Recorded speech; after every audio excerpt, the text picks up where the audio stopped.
लेकिन भैया भगवान शंकर तो पूरे परिवार के साथ गए, और परिवार में है कौन? दो ही तो हैं, पति पत्नी। तो किसको छोड़ के गए हैं? नंदी बाबा को साथ ले गए। फिर किसको छोड़ गए कैलाश पर्वत पे? अरे कुछ हो कैलाश पे तब ना छोड़े, जब कुछ है ही नहीं, मैदान ही मैदान है। लेने वाला क्या ले जाएगा? बर्फ की सिल्लियां? क्यों है? क्या ले जाएगा? वहां तो बर्फ ही बर्फ है। कथा के प्रति बड़ी रुचि है, चलो सत्संग में ले जाएं, शायद सती के विचार बदल जाएं। इसलिए एक बार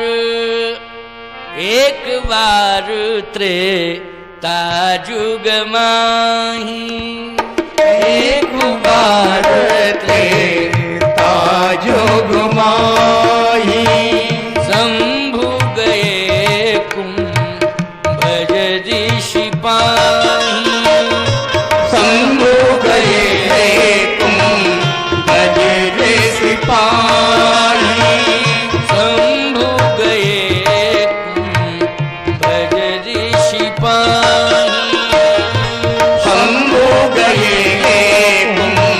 कुंभज ऋषि पाही, शंभु गए कुंभज ऋषि पाही,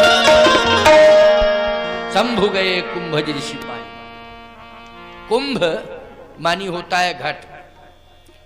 क्या होता है कुंभ मानी? घट। इनका एक नाम अगस्त भी है, अगस्त। और गोस्वामी तुलसीदास जी ने यहां अगस्त नहीं लिखा, कुंभज ऋषि पाई।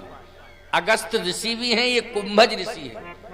अगस्त नाम नहीं दिया, यहां कुंभज नाम दिया। क्यों?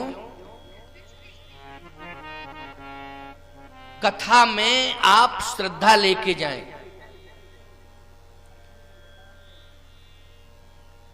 वक्ता के व्यक्तित्व का मूल्यांकन करके यदि आप कथा सुनने जा रहे हैं तो ये श्रद्धा की न्यूनता है, क्योंकि आप कथा को महत्व नहीं दे रहे हैं, वक्ता को महत्व दे रहे हैं। वक्ता का विवेक छोटा बड़ा हो सकता है, लेकिन कथा छोटी बड़ी हो सकती क्या? जल्दी बोलो भैया। इस ग्रंथ की महिमा को चाहे कोई छोटा वक्ता सुनावे चाहे बड़ा वक्ता सुनावे, महिमा ग्रंथ की है। किसकी महिमा है? ग्रंथ की महिमा है। बोलो है कि नहीं? अब ये वक्ता का विवेक है कि उसका कितना अध्ययन है, वो अपने विवेक से सुना रहा है। लेकिन पहला संकल्प तो ये होना चाहिए कि वहां ग्रंथ रखा हुआ है और व्यास पीठ पर रखा है, हमें ग्रंथ का सम्मान करने जाना है। ये भाव लेके आना चाहिए। आना चाहिए कि नहीं? क्योंकि व्यास पीठ पर विराजित ग्रंथ एक दुकान में मूर्ति रखी है, अलग महिमा है उसकी, लेकिन मंदिर में मूर्ति प्रतिष्ठापित हो गई, ये महिमा अलग है। बोलो है कि नहीं? ये व्यास पीठ पर ग्रंथ स्थापित हो चुका है, इसलिए महिमा और बढ़ गई है कि नहीं? घर घर में रामायण रखी है। वैसे यही रामायण तो तुम्हारे घर में भी है, यही तुलसीकृत रामायण है। गीता प्रेस गोरखपुर के द्वारा रचित रामचरितमानस ग्रंथ ही सबके यहां रखा है कि नहीं? लेकिन जो घर में रामायण रखी है और जो व्यासपीठ पर रामायण रखी है, बोलो अंतर पाया जाएगा श्रद्धा में कि नहीं पाया जाएगा? एक बुक स्टॉल पर आप जाओगे, वहां भी रामायण रखी हुई है, रखी है ना? रामायण वही है, लेकिन यहां स्थापना हो चुकी है। क्या हो चुकी है? स्थापना हो गई है तो ग्रंथ की और महिमा बढ़ गई है। अभी हम सड़क पर मिल जाएं अलग बात है, लेकिन व्यासपीठ पर बैठे मिल जाएं अलग बात है। बोलो है अलग बात की नहीं? स्थान का महत्व होता है प्यारे। संकेत यह है कि कथा हो रही है परंतु कुंभज कह रहे हैं। और तुलसीदास जी महाराज ये बताना चाहते हैं कि भगवान शंकर ये सिद्ध कर रहे हैं कि मैं भले ही संसार का सबसे बड़ा वक्ता हूं, लेकिन प्यारे चाहे कोई कितना ही बड़ा मर्मज्ञ क्यों ना हो जाए, लेकिन कथा अगर कुंभज मानी छोटा, घड़े का स्वरूप छोटा ही होता है कि नहीं? ज्यादा बड़ा करोगे तो बाल्टी 2 बाल्टी पानी तक जो है ले जाओगे उसमें, और बहुत ही ज्यादा बड़ा हो जाए तो फिर घड़ा नहीं होगा, वो फिर तो टंकी हो जाएगी। क्योंकि घड़े की एक स्थिति होती है, ऐसा थोड़ी कि तुम उसमें 1000 लीटर पानी भर दो घड़े में, है? फिर तो टंकी ना बन जाएगी। घड़े का आकार होता है, उस आकार की भी एक सीमा होती है कि नहीं होती है? उसमें भी छोटा बड़ा घड़ा होता है, लेकिन फिर भी एक सीमा हो जाती है। लेकिन समुद्र की कोई सीमा नहीं होती है। घड़े की सीमा है, घड़े में जल भर दिया जाए सीमा आ जाएगी जल में, लेकिन समुद्र में जल पहुंच जाए तो उसकी कोई सीमा नहीं रहेगी। घड़े में यदि जल आ जाए तो वो जल सीमा में आबद्ध हो जाएगा, बंध जाएगा सीमा में कि नहीं? और यदि वही जल समुद्र में पहुंच जाए तो फिर उसकी कोई सीमा नहीं होगी। तो नियम तो यह है कि घड़ा समुद्र के पास जाता है, लेकिन आज समुद्र जो है घड़े के पास जा रहा है कि नहीं? आप कहो महाराज समुद्र के पास जा रहा है, क्योंकि समुद्र के किनारे ही तो अगस्त जी रहते हैं। कुंभज जी कहाँ रहते? समुद्र के किनारे आश्रम है उनका, दक्षिण भारत में। अभी पिछले वर्ष पिछले कोरोना के विगत 2 वर्ष 3 वर्ष पहले, कोरोना के पहले मेरी कथा रामेश्वरम में हुई थी, तो उसी क्षेत्र में अगस्त जी का, कुंभज जी का आश्रम आता है, समुद्र के किनारे है। तो किसी ने कहा कि समुद्र, अगर भगवान शंकर ज्ञान के समुद्र हैं तो समुद्र के तट पर ही तो आश्रम है, आखिर समुद्र के पास जा रहा है?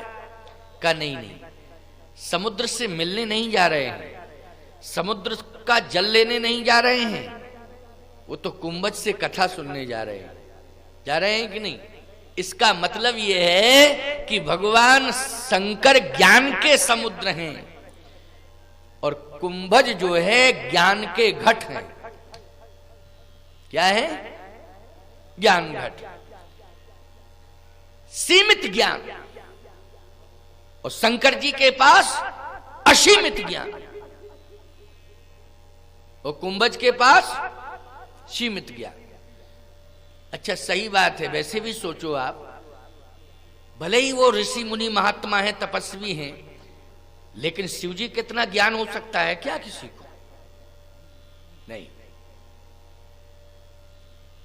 परंतु कथा सुनने जा रहे हैं। सत्संग की बड़ी महिमा है। कितने ही बड़े ज्ञानी ध्यानी तुम क्यों ना बन जाओ, लेकिन यदि कानों तक की आवाज पहुंच जाए कि कहीं कथा हो रही है तो वहां जरूर जाओ। ये मत देखो कि अरे ये छोटे मोटे वक्ता हैं, इनकी क्या सुनेंगे। ग्रंथ का सम्मान करने जाओ। किसका सम्मान करने? ग्रंथ का सम्मान करने जाइए। आप जाना चाहिए, धर्म कहता है। सती जी कहती हैं महाराज आप समुद्र के किनारे अगस्त का आश्रम अगस्त जी से मिलने आए, लेकिन यहां तो बहुत सारे महात्मा बैठे हैं, क्या हो रहा है? कहे कथा हो रही है। कथा? तो आप मिलने आए हैं कि कथा सुनने आए हैं? भगवान शंकर ने कहा कि कथा सुनने भी आए हैं और मिलने भी आए हैं। कहे ये क्या कथा सुनाएंगे आपको? आपसे बड़ा वक्ता तो कोई है ही नहीं। भगवान शंकर ने कहा सती अगर तुम मन से कथा सुन लोगी तो ये भेद ही मिट जाएगा कि कौन बड़ा है कौन छोटा है। ये भेद ही समाप्त हो जाएगा अगर मन से कथा सुन लोगी तो। कथा सुनो तो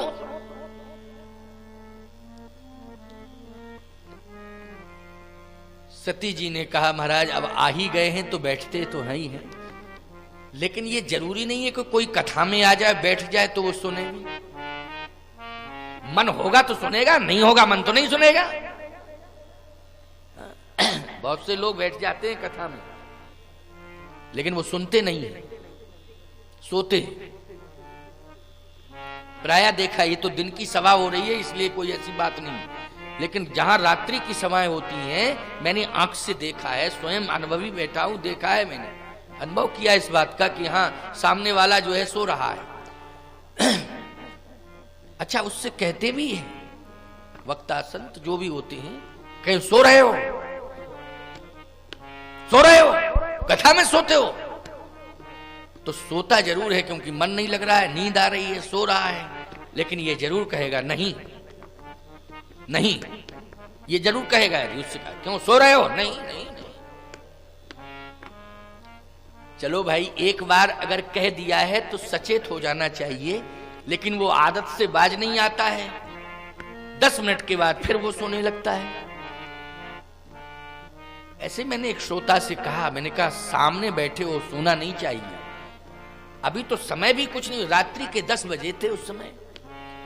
मैंने कहा 10 बजा है, अभी 10 बजे ही तुम्हें नींद आ गई, वो नींद आ रही थी तो कथा सुनने क्यों आए हो, आगे बैठे हो, सो रहे हो। कहे नहीं महाराज, चलो गलती हो गई होगी, और दोबारा 15 मिनट बाद फिर सो गया, फिर मुझे कहना पड़ा या तो बैठ के कथा सुनो, सो नींद आ रही है तो घर जाओ, सामने बैठे हो सो रहे हो, बगल वाले को भी परेशान कर रहे हो, इसके ऊपर गिरते हो, उसके ऊपर गिरते हो, घर जाओ। कहे महाराज नहीं, घर नहीं जाऊंगा। तो सो क्यों रहे हो? सो नहीं रहा। सो रहे थे कि नहीं? नहीं। चलो ठीक, कोई 15-20 मिनट बाद फिर सोने लगा। हमने कहा जरा थोड़ी भाषा बदल दें। मैंने कहा जिंदा हो? बोले नहीं महाराज। हमने कहा तो इस मुर्दे को ले जाओ स्मशान घाट पर। या मुर्दे की क्या जरूरत है? कहने का मतलब मेरा ये है कि कथा मन से सुननी चाहिए, लेकिन सती जी ने कथा मन से सुनी ही नहीं। भगवान शंकर ने कथा सुनी, यही प्रमाण है रामायण का। कथा भगवान शंकर ने सुनी मन से। इतने बड़े ज्ञानी हैं फिर भी मन से कथा सुन रहे हैं। और वक्ता कौन है? कुंभज है, मन से कथा सुन रहे हैं। वाह क्या बात है। मैं तो कहता हूं कि कोई बड़ा वक्ता अगर कथा सुनता है तो जो अपने आप को छोटा वक्ता मानता है कि हम तो बहुत छोटे वक्ता हैं, लेकिन कोई बड़ा वक्ता हमारी कथा सुन रहा है तो उत्साह वर्धन हो जाता है। हो जाता है कि नहीं होता? और एक बात बताएं, उत्साह वर्धन तो होता ही है, लेकिन वो वक्ता सामने वाले सुनने वाले वक्ता के प्रति श्रद्धान्वित हो जाता है कि भाई ये महान है, इससे बड़ा महान तो कोई है ही नहीं। मैं कहता हूं कि अगर श्रोता मन लगा के श्रद्धा पूर्वक कथा सुनते हैं तो कहने वाले वक्ता हृदय से इतना प्रसन्न हो जाता है, इतना प्रसन्न हो जाता है कि वो भगवान से अपने मंगल की कामना बाद में करता है, पहले श्रोताओं के मंगल की कामना करने लगता है। इतना प्रसन्न हो जाता है। इसलिए कहता हूं कि मन लगा के कथा सुननी चाहिए और श्रद्धा पूर्वक कथा सुननी चाहिए। शंकर जी ने मन लगा के कथा सुनी, श्रद्धा पूर्वक कथा सुनी, लेकिन सती जी ने कथा श्रद्धा पूर्वक नहीं सुनी, मन ही नहीं लगा उनका। भगवान शिव ने सोचा कि सत्संग में भी परिवर्तन नहीं आया, निश्चित रूप से सती का समय अच्छा नहीं है और सती के साथ मृत्यु योग जुड़ रहा है। अच्छा एक बात बताओ भाई, महाकाल की पत्नी है, बोलो सती किसकी पत्नी है, पहले ये बताइए। काल कुछ बिगाड़ सकता है उसका, जल्दी बोलो, क्या बिगाड़ेगा काल? महाकाल की पत्नी है ना। अच्छा बोलो भाई, मृत्यु जीवन में ना आवे, मृत्यु संकट से हम उबर जाएं, इसके लिए महाकाल की शरण में जाते हो कि नहीं जाते हो? तुम सब महाकाल की शरण में इसलिए जाते हो। लेकिन सती को तो महाकाल ही पति के रूप में मिल गया। इससे बड़ा सौभाग्य और क्या हो सकता है, सोचिए जरा। लेकिन आज महाकाल कहता है कि मृत्यु योग जुड़ गया है। इसका मतलब है कि महाकाल ही काल को प्रेरित कर रहा है। बोलो महाकाल किसको प्रेरित कर रहा है? काल को प्रेरित कर रहा है। भैया महाकाल को अगर प्रसन्न करना है तो श्रद्धा पूर्वक मन लगाकर कथा सुननी पड़ेगी, तभी महाकाल प्रसन्न होगा।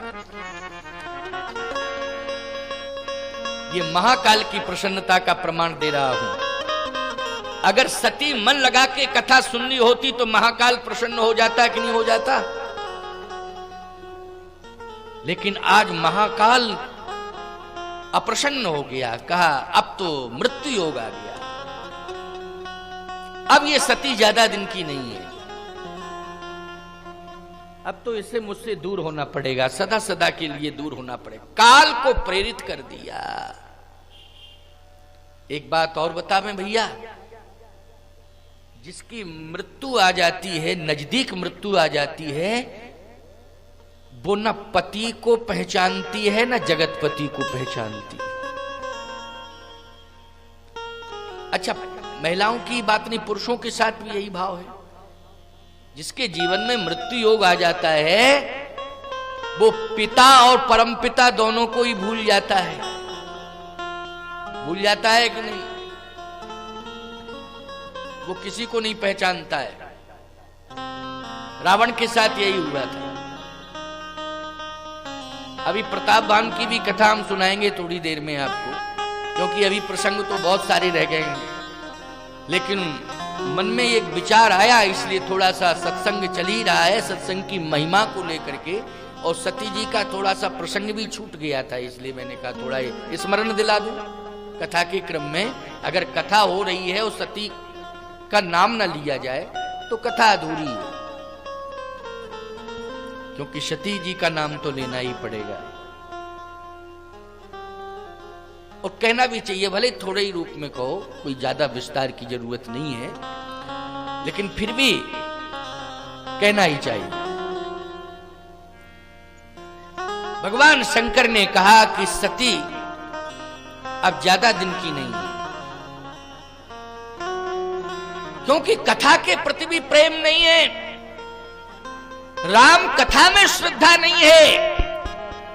इसका मतलब है कि राम कथा में श्रद्धा नहीं है तो राम के प्रति भी इनकी श्रद्धा नहीं है। और राम मेरा ईश्वर है, राम मेरा परमात्मा है, राम मेरी आत्मा है, राम ही मेरा परमात्मा है, राम मेरा आराध्य है। और जो राम कथा को नहीं सुन सकता है वो मेरे राम से क्या प्रेम करेगा? और सत्य यही है कि न राम कथा के प्रति समर्पण है और न राम के प्रति समर्पण है। इसलिए गोस्वामी जी कहते हैं, राम कथा मुनि वर्ग बखानी,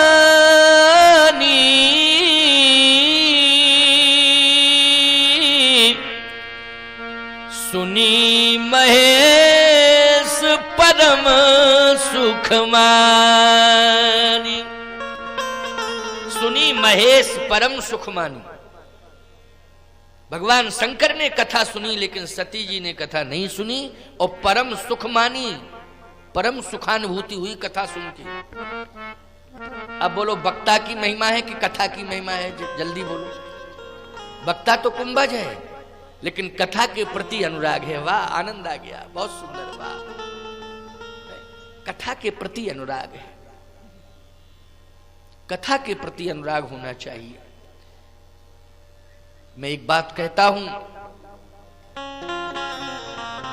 पुजारी चाहे कोई बहुत बड़ा ज्ञानी हो चाहे पुजारी सामान्य हो, अगर भगवान की पूजा कर रहा है तो पूजा के समय भगवान के प्रति समर्पण हो और पुजारी के प्रति सद्भाव होना चाहिए।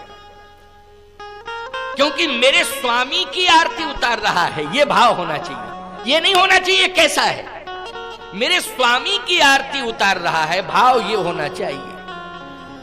भगवान शिव के मन में यही भाव है कि मेरे स्वामी की कथा कह रहा है, मेरे स्वामी के यश का वर्णन कर रहा है, इसलिए कुंभज के प्रति प्रभावित है। मेरे स्वामी के यश का वर्णन कर रहा है अपनी वाणी से, इसलिए बार बार कुंभज को साधुवाद दे रहे भगवान शंकर। और कुंभज ऋषि भी गजब की बात देखिए आप। कुंभज ऋषि ने जब भगवान शिव को देखा कि मेरी कथा में तो भगवान शिव पधारे, ओहो, कुंभज ने कहा कि मेरा जीवन धन्य हो गया। कुंभज ने ये नहीं कहा, नहीं आजकल का कोई वक्ता हो तो कहता दुनिया वालों देख लो, सबसे बड़ा वक्ता आया मेरी कथा सुनने, सबसे बड़ा वक्ता आया है, विश्व का सबसे बड़ा वक्ता, त्रिभुवन का सबसे बड़ा वक्ता मेरी कथा सुनने आया है, दुनिया वालों देख लो हम कितने बड़े वक्ता हैं। कल्पना करो अब, ये अल्प बुद्धि का परिचय, ऐसा नहीं सोचना चाहिए। क्योंकि कथा जहां होती है, कोई भी वक्ता कह रहा हो, हनुमान जी प्रधान श्रोता के रूप में आते, प्रधान श्रोता के रूप में हनुमान जी आते हैं। यहां आप देख रहे हो, यहां श्रोता बने हनुमान जी बैठे हुए हैं सामने, कितना सुंदर चित्र लगाया मानस भवन में। साहब साधुवाद दे रहा हूं, बहुत अच्छा दिव्य मानस भवन बना है। प्रायः मैं सिकोहाबाद के मानस भवन की चर्चा करता हूं, बड़े बड़े मंचों पर करता हूं। वास्तव में बहुत ही मन से भाव से भवन का निर्माण हुआ है। और सबसे ज्यादा मैं श्रद्धान्वित हो रहा हूं श्री नाथ बाबा के प्रति कि उन्होंने बहुत बड़ी कृपा की सिकोहाबाद के ऊपर, कि इतनी बड़ी उपलब्धि देकर के वो भगवान के धाम गए। धन्य है, प्रणम्य है वो। मानस के प्रति उनका कितना समर्पण था, मानस के प्रति उनका कितना लगाव था, कितना विराट मानस भवन की स्थापना हुई। आप सबने मुक्त हस्त से सहयोग किया है, इसके लिए आप सब भी साधुवाद के पात्र हैं। दुनिया वाले बाबा की तो महान कृपा है कि उन्होंने इस संस्थान को, बोलो शंकर जी ने मानस को अपने सामने रखा कि नहीं रखा, जल्दी बोलो। नहीं हो सकता है कि ये जगह न मिलती साहब, प्रयासों करने के बाद न मिलती जगह, तब क्या होता है? तो मजबूरी में आपको दूर बनाना पड़ता। आपके मन में या श्री नाथ बाबा जी के मन में भले ही ये संकल्प था, मन में था कि नहीं हमें मानस भवन बनाना है, लेकिन शायद दुनिया वाले बाबा के सामने, महादेव जी के सामने, भगवान शिव के सामने जगह न मिलती, और मिलती भी तो छोटी सी जगह मिलती, तो इतना विशाल सातों कांड रामचरितमानस के कैसे आप स्थापित कर सकते थे, बोलो जरा। लेकिन भगवान शिव का कितना बड़ा प्रेम है मानस के प्रति कि नाथ बाबा को प्रेरित किया और अपने सामने ही मानस मंदिर बना दिया, मानस भवन बना दिया है। यह है महादेव भगवान की कृपा, सामने ही। साहब गजब की बात है, ऐसा संयोग बहुत कम मिलता है। बनारस में भी मानस मंदिर बना है, लेकिन विश्वनाथ जी के सामने नहीं बना है। विश्वनाथ जी के सामने कहां बना है? बहुत बड़ा मानस मंदिर बनारस में भी बना हुआ है, लेकिन भगवान विश्वनाथ के सामने नहीं बना है। लेकिन धन्य है दुनिया वाले बाबा भगवान शंकर महादेव जी कि आपने अपने सामने ही इस मानस भवन को स्थापित किया। सिकोहाबाद की धरती धन्य हो गई, धन्य हो गई। इस चैनल के माध्यम से लाखों लोग सुन रहे हैं, देख रहे हैं, देश में नहीं विदेशों में भी देख रहे हैं लोग। आज सिकोहाबाद का नाम, सिकोहाबाद का स्मरण लाखों लोग कर रहे हैं। सड़क निर्माण की वजह से नहीं, भवन निर्माण की वजह से नहीं, मानस भवन के निर्माण की वजह से कि ये मानस प्रतिष्ठान बना हुआ है, मानस भवन बना हुआ है। लाखों लोगों की जिह्वा पर ये नाम सुकुहाबाद का मानस भवन के नाम पे उनकी जिह्वा पर है। मानस भवन के कारण है। किसके कारण है? मानस भवन के कारण। और इसमें महत्वपूर्ण भूमिका दुनिया वाले बाबा की और नाथ बाबा की, ये दोनों की। वाह! भगवान शंकर ने मन लगा के कथा सुनी, परम सुख मानी। सुख नहीं, परम सुख। क्यों भैया, कैलाश पर्वत पे तुम लोग कैलाश का दर्शन करने जाते हो ना, बड़ी मुश्किल में जा पाते हो। कैलाश पर्वत, मानसरोवर जाते हो, यात्राएं बहुत से लोग करते हैं, वहीं तो कैलाश है। कैलाश के तलहटी में मानसरोवर है, लेकिन बहुत मुश्किल से पहुंच पाते हो कि नहीं? और पहुंच गए अगर कहीं तो परम सुख का अनुभव होता है। लेकिन कैलाश पर रहने वाले, मानसरोवर की तलहटी में वसने वाले सदा शिव आज परम सुख की अनुभूति ना तो मानसरोवर में कर रहे हैं, ना कैलाश पे कर रहे हैं, राम कथा सुनकर कर रहे हैं। यह है राम कथा की महिमा। सुनी महेश परम सुख मानी, परम सुख की अनुभूति हुई। इसलिए राम कथा मुनिवर ये बखानी, सुनी महेश